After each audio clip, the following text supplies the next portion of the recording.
Welcome to Adventures of an Entrepreneur with Bruce Bright Jr.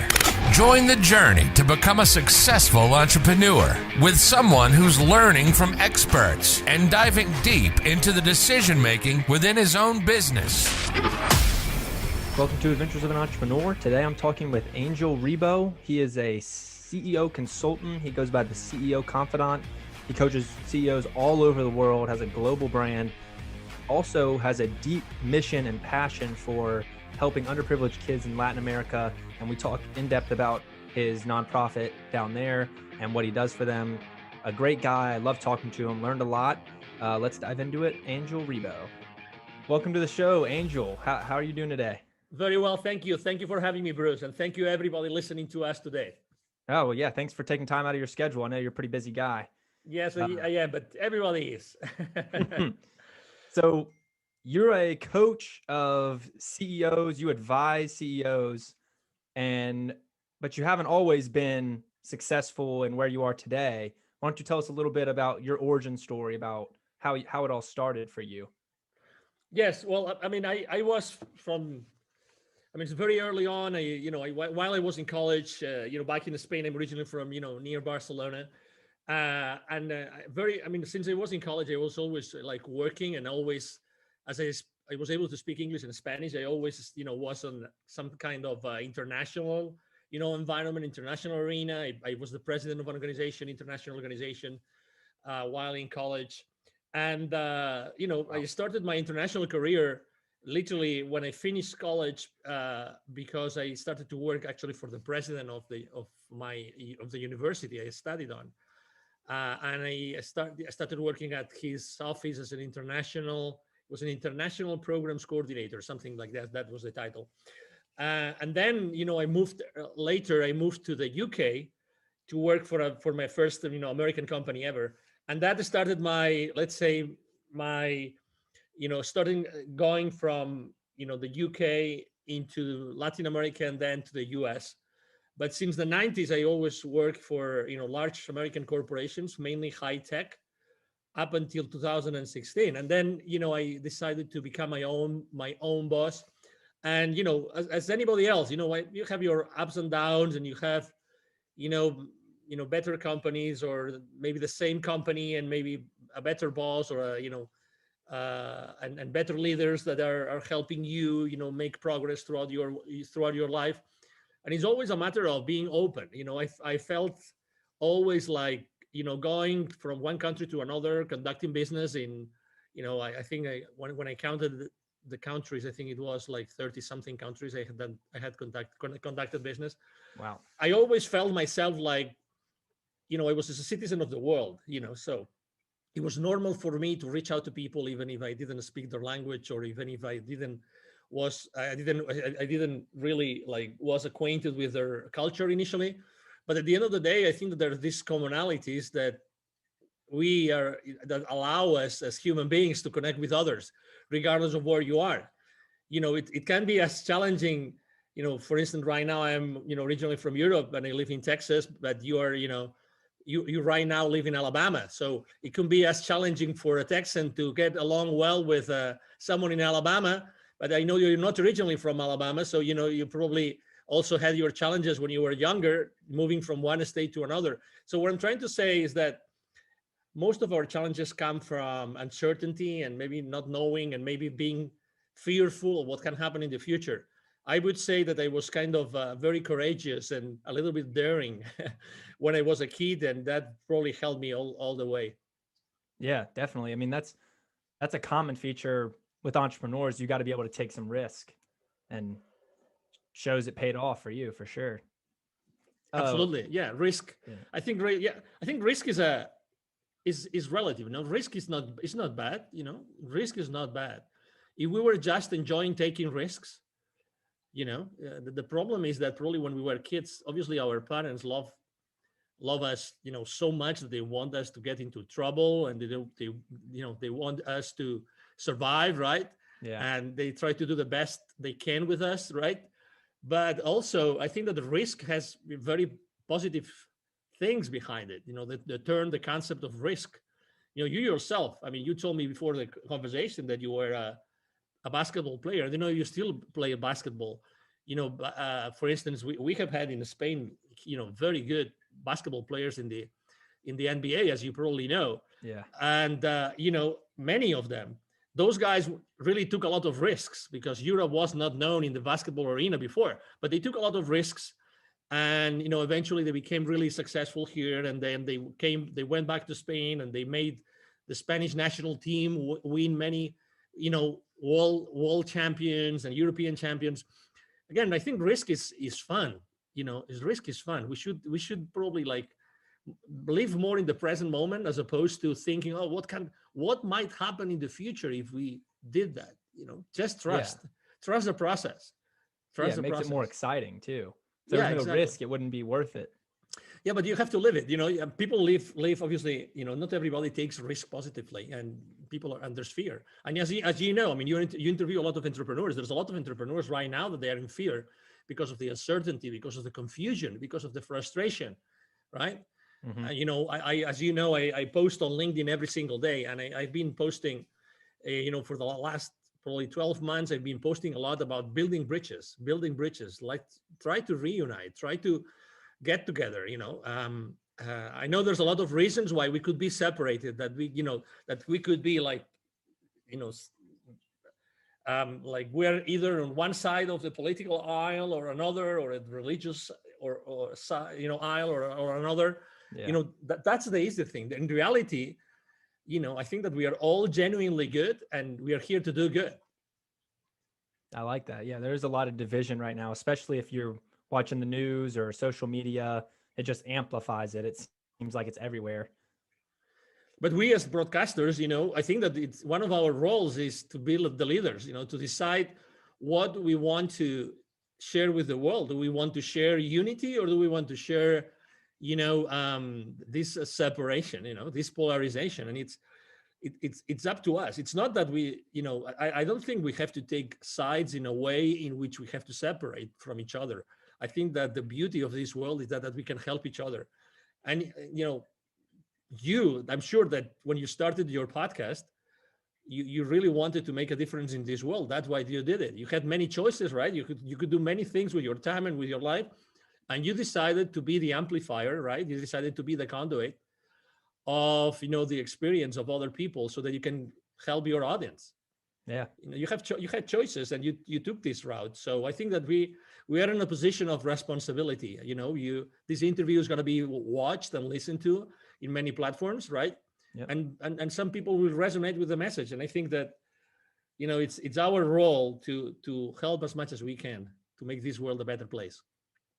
I love that. I think you're perfect. I think you're right.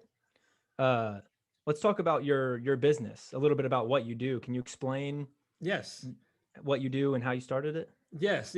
So I started it in 2016. I started my own consulting firm. So basically, as you very well said, my brand is the CEO Confidant. And the reason why it's called like this, it's because when I started my own business, actually, I didn't call myself the CEO Confidant right away. I just started to, analyze and think about what I had done in my life.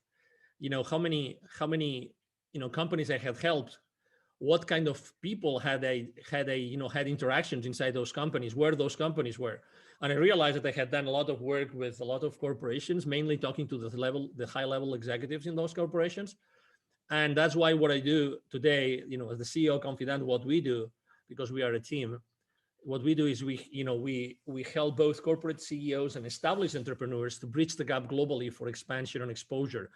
We strongly believe that going global, going international is a great way to accelerate the growth of your business. That's what I think, and that's what we do. I mean, it makes sense. The broader your audience, the more money you can make. Yeah, obviously you have to make you have to do your homework, right? But sometimes there's two things. There's two blind spots I think I would like to share with you and with your audience. Number one, sure. What you just said is so true. But sometimes we think that just being on the internet, and maybe we think that just being in the internet, everybody in the world is going to see us. And that's not true. Culturally speaking, it's not the same. Even if you're trying to speak to to a British, or you're trying to speak to an Australian, it's the same language, or a South African, it's the same language, but there's certain things that you should know, you should be aware of before you talk to them. That's something I strongly believe. And second, it's true that the broader your audience, but also you have to customize, you have to localize your offer. Whatever it is that you offer, you have to make it, you have to adapt it to the new, let's say, requirements, needs, or even constraints of the users or of the, potential clients in the area where you want to expand. So it has to be done wisely. So you have to know exactly how to do it and what are your priorities. But yes, I think that we have been shown, regardless of the pain and the fear that a lot of people are going through right now, they have been going through for the last year. We have been shown that, we live in a global community, and something can in a relative short period of time, something can be global. Yeah. and can actually spread to the 7.5 billion people in the world, right? Like this, with the snap of been shown this year. Exactly, with the snap of a finger. So that means that we live in a global environment, and we can definitely help each other. And there's many opportunities out there. We just have to focus on achieving, certain results, and just make sure that you do the right things. Yeah. So what you're saying is you want to have a broad audience, but within those smaller audiences, you have to personalize it for that region and that culture is what you mean. Is that what you're saying? Yeah. So it's like, again, when we start our business, we want to make sure that we have some audience, right? We have some potential clients out there, but sometimes we're trying to go so broad that we forget the most important thing. You don't want to have any kind of client. You don't want to serve any kind of people, right? You want to serve everybody. You want to serve every, potential male or female out there that could benefit from what you do, right? So I think that the more you specify and the more you talk to a specific audience that you feel comfortable serving, the better job you do. So imagine that you want to expand your business. Imagine that you're proficient in Spanish, or you have someone on your team that can help you localize your practice, whatever that is, your services. So if you want to go out there, I think that you will want to be speaking to that audience the way that you want them to listen to you. Okay, it's not just going broad and talk to everybody. Let's say you want to go, to Colombia, right, in South America. So you want to speak specifically to the people in Colombia that you want to serve. You don't want to serve everybody. You want to serve certain people that have certain requirements or certain needs or certain wants, right? So you have to be very specific. That's why I think that, yes, it's good to go global, but you have to be specific. You have to talk. And sometimes, again, we are fearful of being very specific and niche down a lot because we think that we might lose clients, but it's the other way around. The more specific we are, the more we are able to talk to what people really want. I think the better it's going to go in an international, let's say, expansion, strategy or initiative that we might want to engage with. That makes sense. Mm-hmm. Yeah. So you speak Spanish and English? Yes. So do you specialize in mostly Spanish and English countries? How do you deal with a country that doesn't speak one of those? Yes. So I speak French as well. I speak Portuguese. Okay. And I also speak Catalan, is a language that we speak in the northeast of Spain. So when I'm going somewhere else, I have business partners that help me.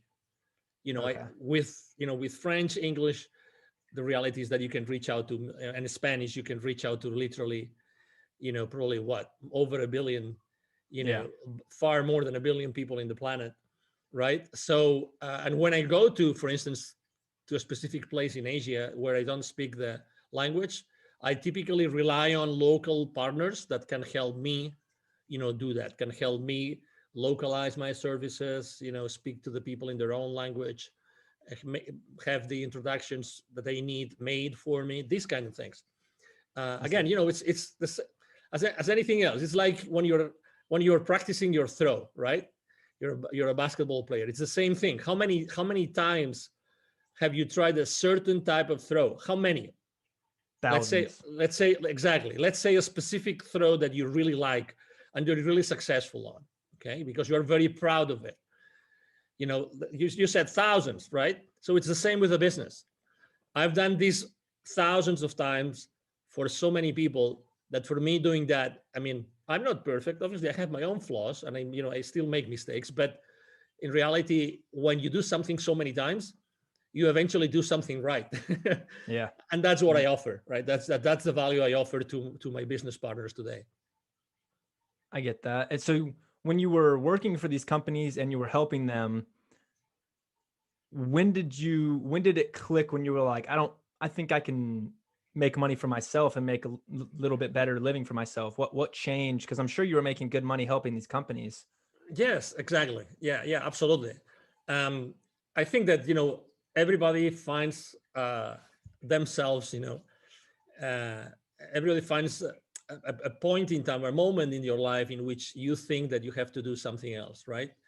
um, I think that it's very important for all of us, young or old, whatever, it doesn't matter where we are, to be open and to be listening, to be listening to what's going on in your world, in your friend, with your friends, with your family, with your relatives. I think that you have to be open to listen. And sometimes you have to make decisions like, I want to spend more time with my family. I want to spend more time with things that are really going to change the world. And I was exposed for so long. I was working in Latin America and I was seeing so much poverty all over the place that at some point I said, I have to do something in my life, which is going to be, you know, basically giving back to all those communities that I was doing business in. And I think that I have to be the connection between all those executives I helped in that continent in Latin America and all the people that I saw that were suffering, were in poverty and were in pain. And I think that was the trigger, the need to give back, the need to go back to the world, in this case Latin America. And as you know, you've seen on my resume or on my bio that I created, or we created together with two other executives, we created Wisdom for Kids, the foundation that we help underprivileged kids in Latin America become entrepreneurs using the local resources. So I had helped so many entrepreneurs, and I had also helped so many companies that we decided, all three, we're three co-founders, we decided to start Wisdom for Kids and to start giving back. I would say that was one of the reasons. So you just found a deeper purpose. You said, I have to do something yes that gives me more freedom, allow me to give back. Yes, exactly. And again, it doesn't mean that I didn't take risks. Obviously, we all take risks, probably more risks all the time. Exactly. But it's okay. It's like sometimes we are too constrained ourselves by the fact that we want to fit in. We are looking for social approval, right? And we have to measure our words to the point. I mean, we are too resistant to what's going on around us. We are always analyzing, why did he or she say that? What's the reason behind it?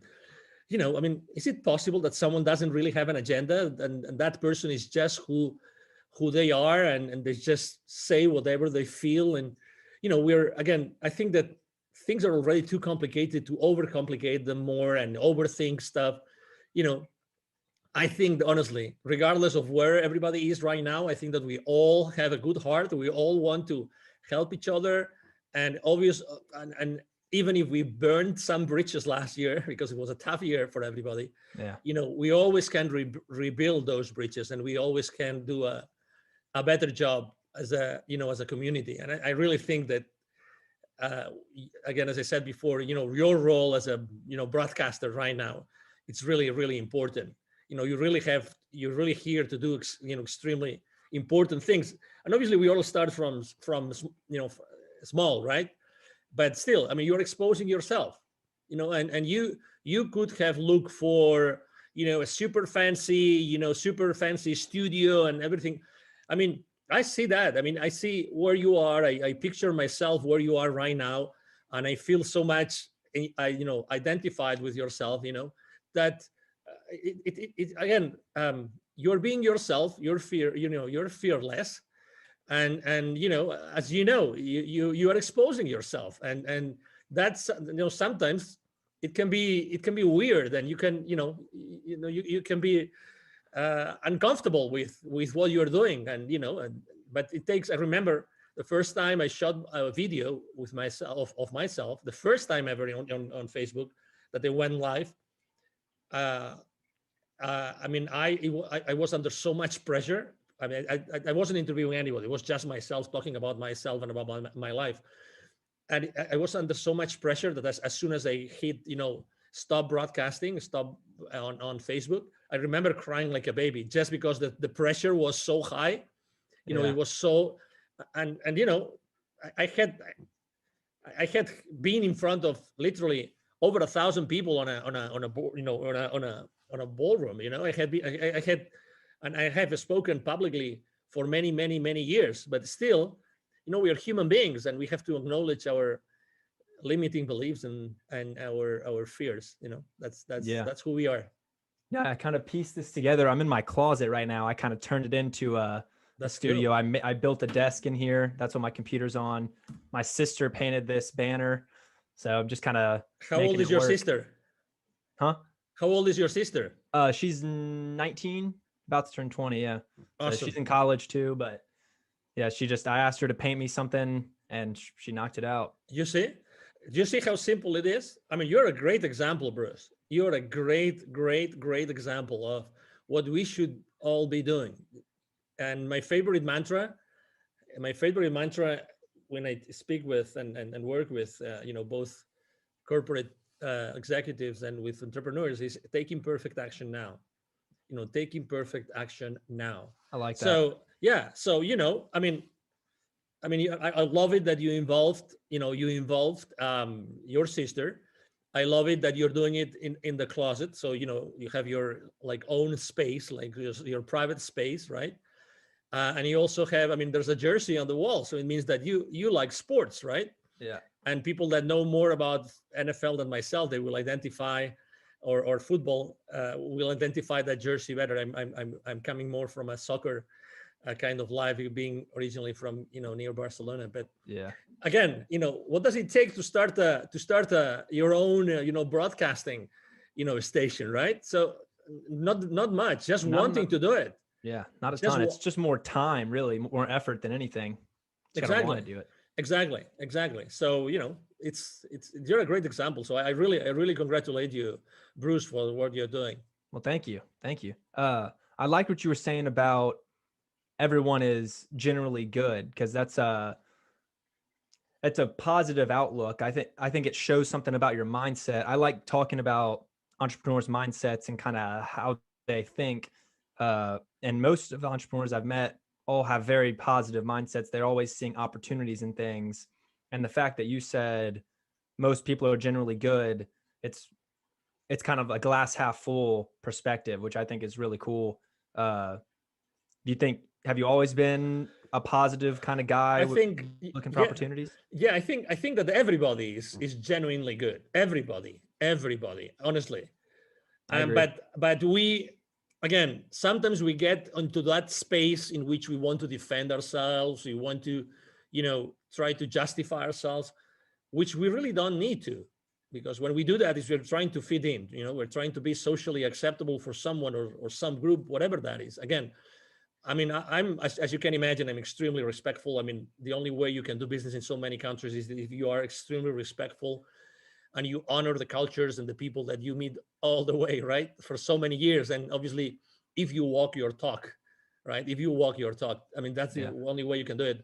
I would say that, yes, my father is one of the most positive, optimistic, people I've ever met in my life. And I think that he's made a huge impact in my life. I remember going to he always was an executive in large corporations. And I remember going to his companies over the weekends since I was a kid. And I remember playing with other shareholders of those companies. I remember playing with the forklifts on those manufacturing plants and these kind of things. When you're a kid, you play with anything, right? So I was always with him and learning and going around, walking around those manufacturing plants. And I was extremely happy. I was just with my dad, and I wanted to learn and I wanted to get to know more things, So it's from that place. It doesn't mean that I have had a lot of challenges in my life. It's just the way that you face those challenges. It's the way that you get to play with the cards that you're being dealt Yeah. or being given. If you're and again, I always felt like, for me, learning languages very early on in my life, foreign languages, was like the perfect thing to have as a place of safety for me to go all over the place. So obviously, I meet a lot of people that I have met a lot of people that speak other languages that I don't, but still, there's always some common language that you speak. Or for instance, I am a member of the African Chamber of Commerce here in the Dallas Fort Worth area. So I meet with African government delegations very often. Some of them speak English, some others they don't. But there's always a common denominator. There's something that we can do, and we can always draw, and we can always use our hands and our eyes and our expressions, and there's so many things that we can do. Again, I think that the world itself is full of opportunities all the time. Yeah, not necessarily everyone starts on the same level, but there's definitely, everyone has opportunities. You just got to make the most of whatever you've got. And also, for someone, as you said, starting like you, you see different opportunities, and that's good. That's perfect. You probably see opportunities I don't see, which is good. And probably also I am biased, because I've lived a few more years than you, and probably you see more opportunities than me because I am biased. And that's the beauty of being young and seeing the world full of opportunities. That as you are not as biased as I am, just because of my age, right? Yeah. Of my experience, you probably are going to take fights, like good fights that wouldn't take. That's the beauty, and one of those fights is probably podcasting, and that's awesome. And you will be exposed to great knowledge, to great people. You are yourself opening to opportunities. And even myself, I could, when my team was supporting me and interacting with you when we were trying to set this interview up, again, my team could have said, no. This guy doesn't have an audience. He just started. And you know what my favorite answer is? When sometimes they tell me this, I tell them, so what? So what? So what? So what if, Bruce's podcast episode with me, there's someone listening to that episode and they learn something, and I humbly teaching something to someone, so what? Who knows who's going to listen to this episode today, Bruce? Again, so I think that the so what attitude is also a way to see the world full of opportunities. And we're going back to the same place, so what? So what? A lot of people say a lot of things, but so what? Start using that. Start using the so what, so what? Yeah, I like that. Yeah, it's really eye-opening. So what? Okay, so tell me what you mean by saying that. So what? So he has a very short audience or a small audience. So what? Yeah. What if he has 1 million followers in a couple of years? And he still has this episode up, or so what? Yeah. Again, I like to spend time with people that really trust in themselves. Awesome. Well, I appreciate it. No, of course. Let's go back to Wisdom for Kids. Why don't you talk a little bit about what y'all do? Because you said you helped a ton of Latin American kids so far. What exactly do y'all do? Yeah, so basically, there's, just to put a little bit of context here, in Latin America, in 2012, there were about 170 million kids in Latin America, okay? Of these 170 million kids, 81 million kids were living in poverty, all right? Wow. So picture this, 81 million kids living in poverty. Of these 81 million, 22 do not have access to drinking water. Okay, they do not have access to drinking water. So they have to really figure out how to do it, how they're going to drink water and find water and get themselves, washed, whatever that is. It's challenging. So basically what we do is we identify communities that have, kids in need, and there's different levels of poverty depending on what community is, if it's a urban, suburban, rural, or even indigenous.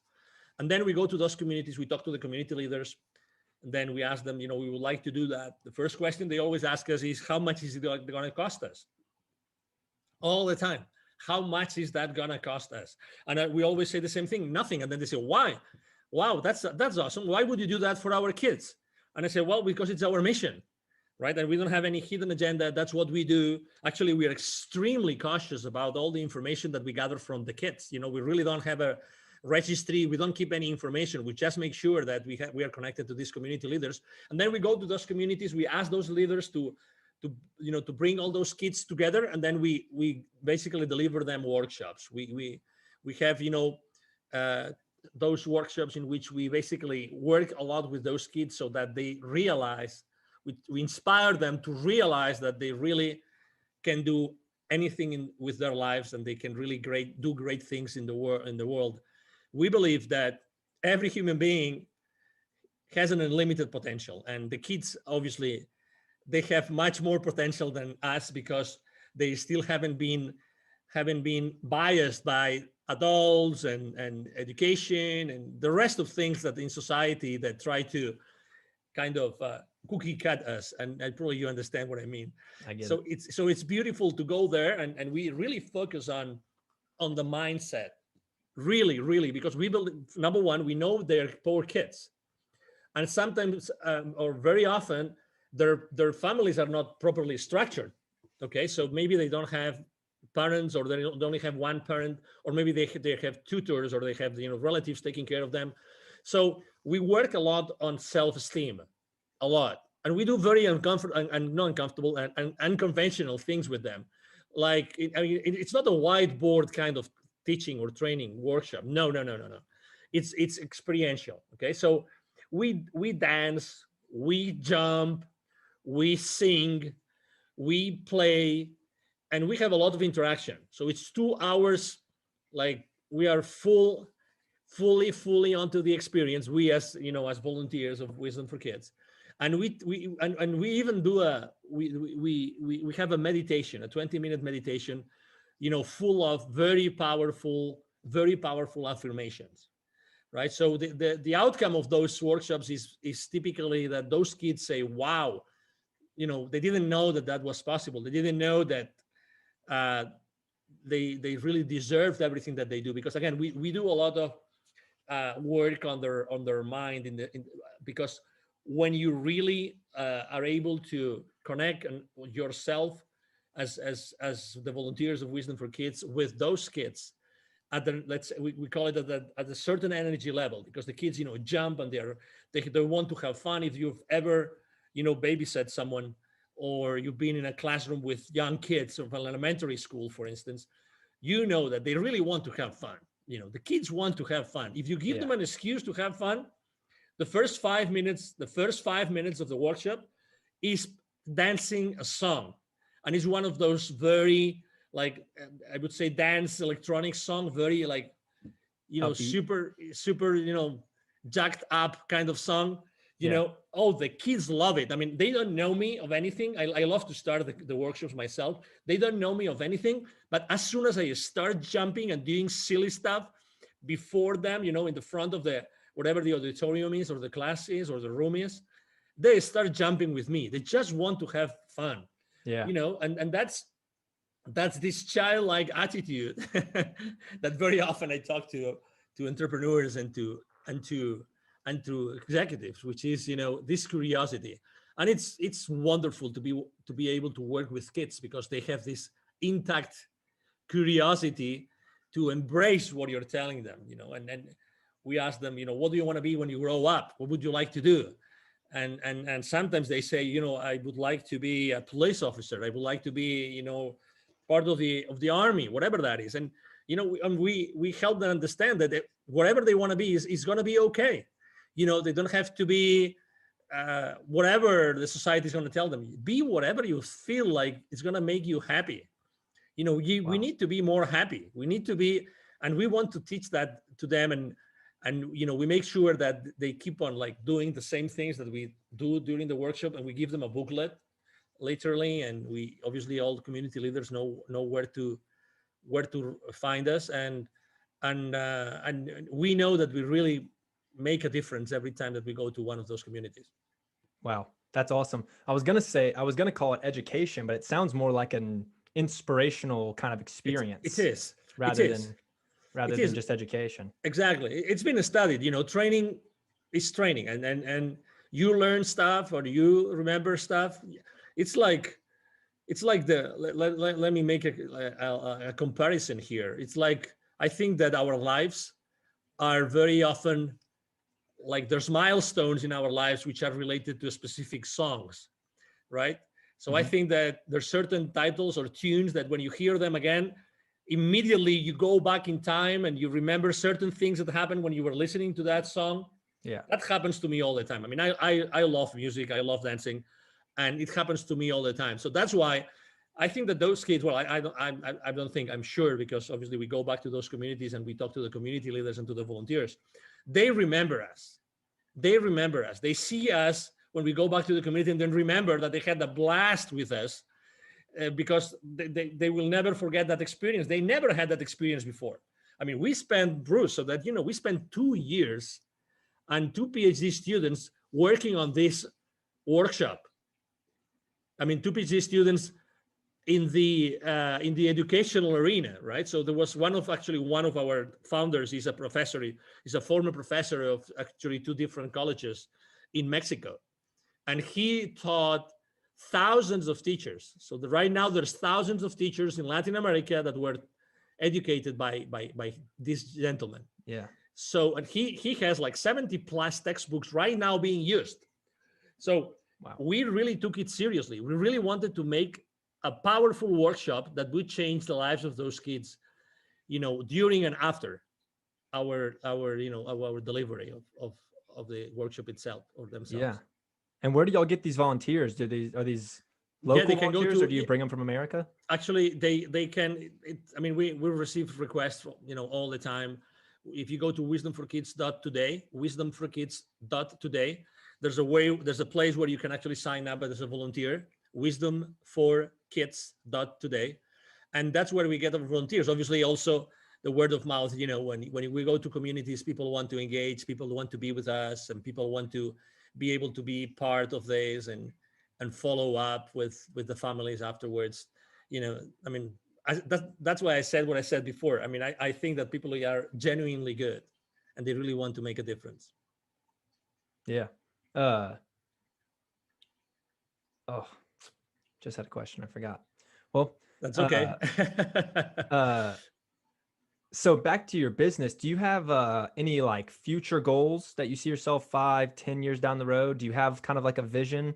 I know a lot of people have long-term vision. Yes. So I consider myself a connector of the unconnected. I think that there's a lot of people that need connection. I think that just last year, just the last 12 months, Bruce, there's been literally millions of people that have lost connection at some point, at some level. Connection with others, connection with institutions, connection with the rest of the world, with the rest of the community. So I consider myself someone who really wants to help people connect, okay? To help people connect. And that's why I said, I was so blessed to be able to work with, so many high-level executives throughout my life, that I think that my mission is to connect as many people as possible and make them aware of what's happening at the bottom of the world, at the bottom of this society, which is the underprivileged kids. And we have a huge responsibility, I think, as human beings, to make sure that we really take care of the ownership of these kids, the children of the future. I think, the children of today, which is going to be the future of our world, right? So I think that we have to be there. I think that, so that's my goal. My goal is to be able to help as many thousands or hundreds of thousands of kids in Latin America as much as possible, but also making sure that we connect these people with, these very high level executives with these people that are suffering today, the people that live in poverty.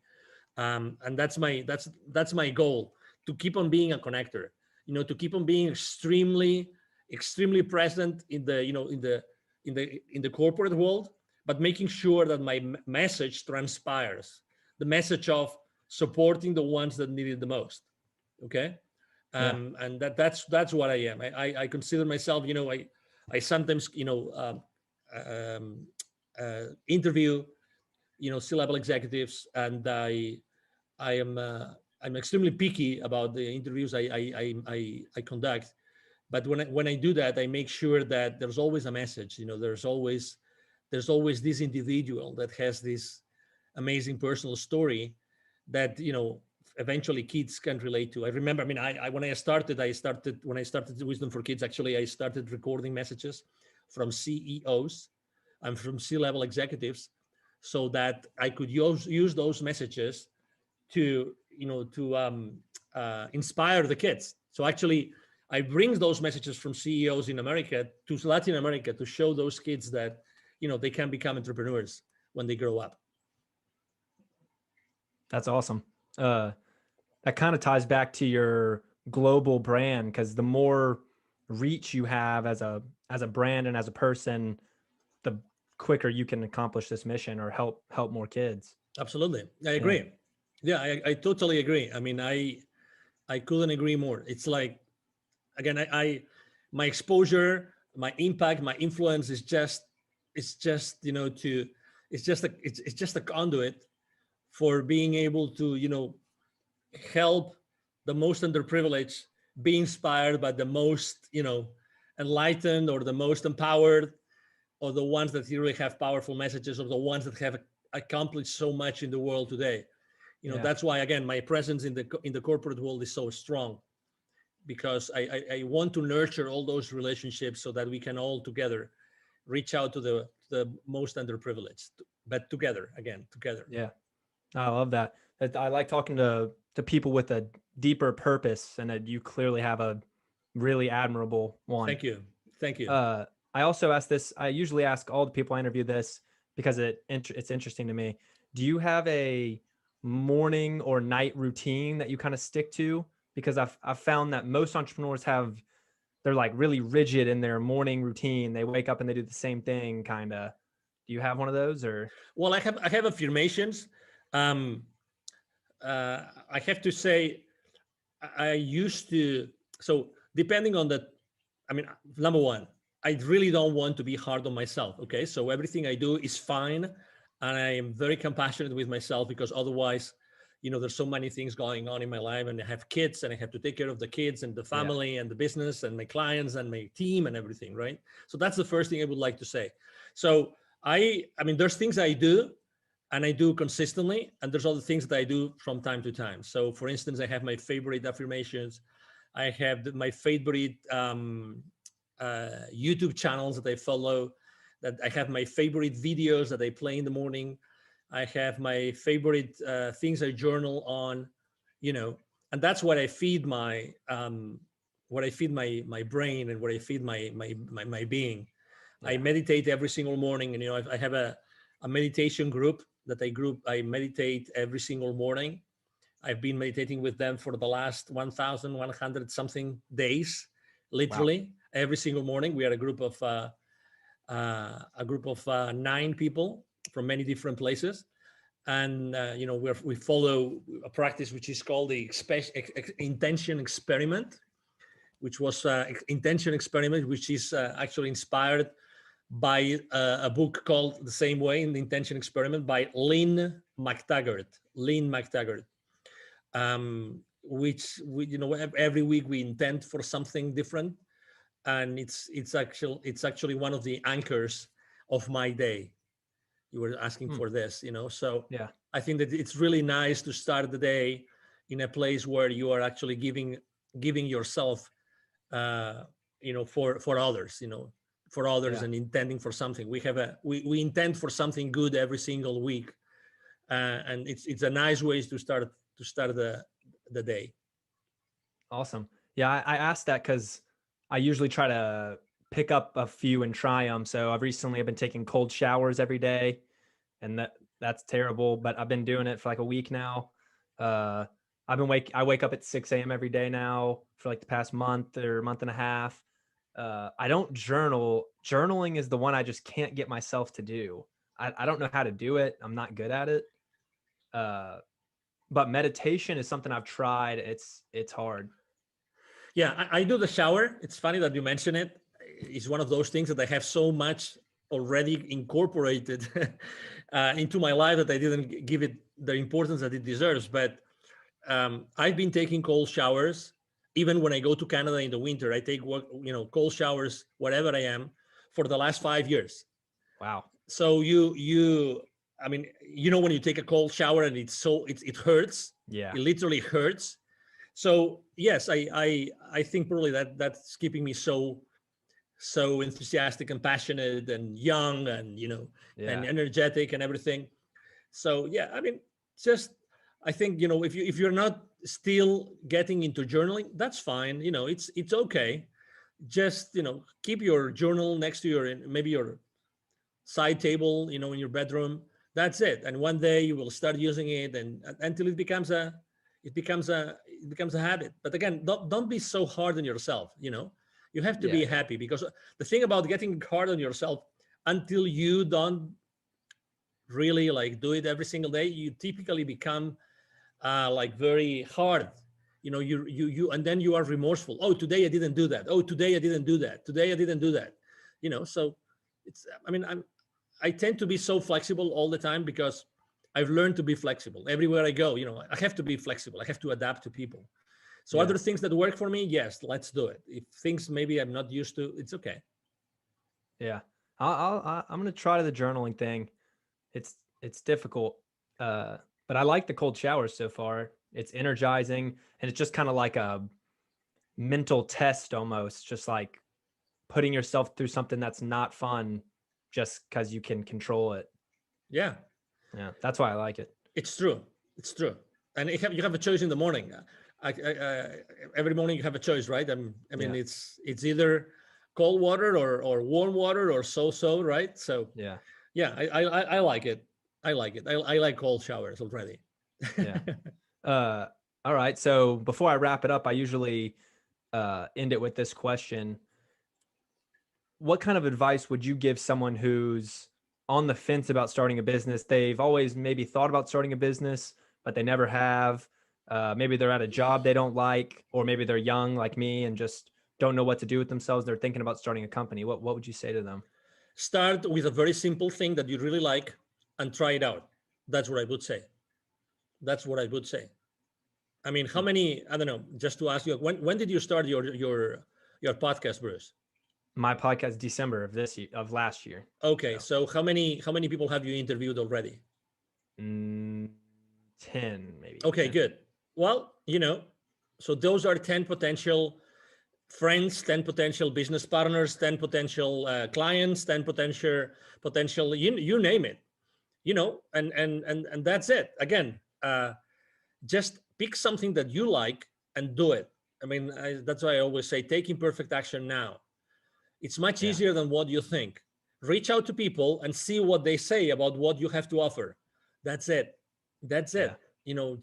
Obviously it takes something, right? It takes courage to do certain things, but just do one thing. Just try one thing that you really like, expose yourself, start proof testing it, and just take it from there. It's much more simple than what you think. And also listen to what's happening around you. Sometimes people ask me, what were the opportunities that were presented to you in 2020? Well, one of the opportunities is that there was so much, fear and so many people being unemployed, and there's so many things happening, and these emotions and these feelings and you said it very well. You see it on TV. I mean, I had never seen so many people yelling at you from TV. I mean, literally yelling. I mean, have you seen that? I have seen that. Oh, yeah. I mean, on the news, yelling at you. It's like, just be gentle with yourself. Try something. Try one thing. Try doing it. In your environment around you, in your community. Try if it works. You know what people need because you see it every day, because you listen to this and you hear it every single day.